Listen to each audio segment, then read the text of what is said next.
eerste voor de luchtshow gaat weg. Je ziet nu dat die ventilatiepetten open staan. Dat heeft door Volk uitgebreid al verteld. Hij heeft hier mooi voorlangs op zijn mooie luchtbandjes, die wieltjes, opmerkelijk. Ja, dit vliegtuig trekt ze niet volledig in, maar vouwt ze als het ware tegen de vleugel. Dat zult u zo meteen zien in de take-off.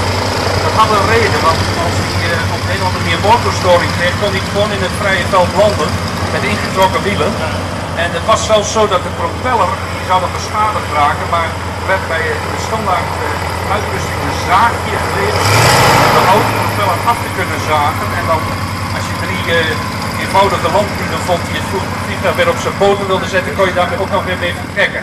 En dat was in Rusland geen overbodige luxe, omdat de wegen daar zo slecht zijn. Dus op het moment dat de vliegtuig ergens in het midden van nergens terecht kwam, kregen ze domweg niet meer terug naar de basis. En op deze manier kon dat dan wel.